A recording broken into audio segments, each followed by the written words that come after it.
Keberkahan beserta ketaatan. Yang taat pasti berkah hidupnya.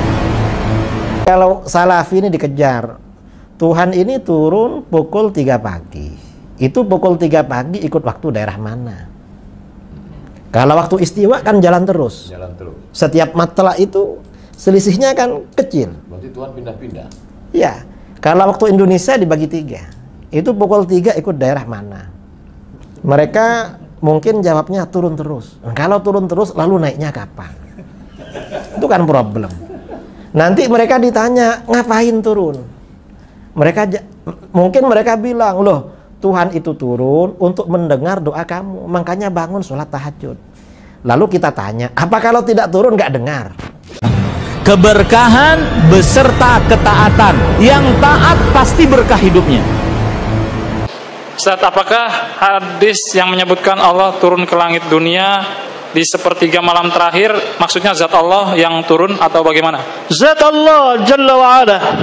Tapi kan akidah kita tadi tidak boleh bertanya gimana turunnya Allah. Nggak boleh. Zat Allah, kita harus yakini Allah bersemayam di atas arsy dan Allah turun ke langit dunia. Apakah terbayang di pikiran kita kalau Allah turun ke langit dunia berarti arsy kosong? Enggak.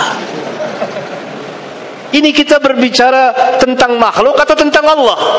Tentang Rabbul Alamin, ikhwan, bukan main-main. Bukan pembicaraan tentang makhluk, pembicaraan tentang Allah.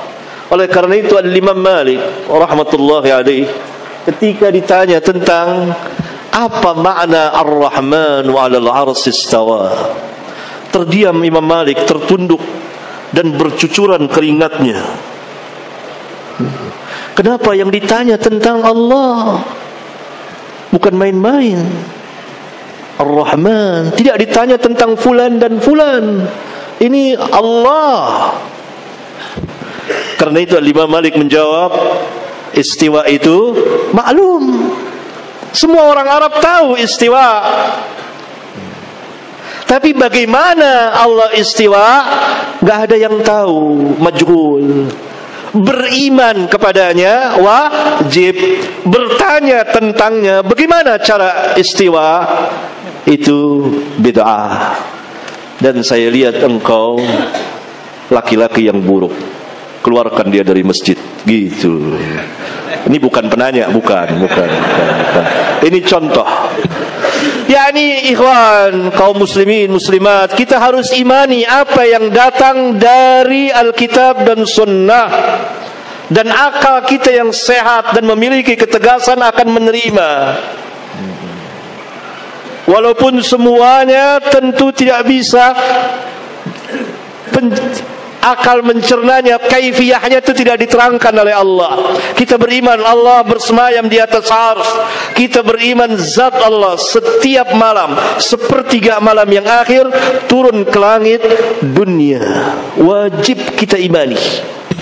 Kita tidak berbicara tentang makhluk. Kalau berbicara tentang makhluk, saya sekarang duduk di sini.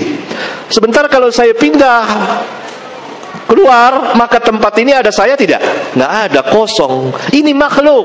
Ini kita berbicara tentang Rabbul Alamin. Harus kita penuhi dengan kebesaran dan kita imani. Nah, ini akidah yang besar. Dua-duanya kita imani. Ilmunya ada pada Allah. Kita yakini zat Allah turun. Jangan seperti Jahmiyah dan Mu'tazilah dan yang sepaham dengan mereka mengatakan bahwa yang turun adalah rahmatnya, bukan zat Allah. Tidak.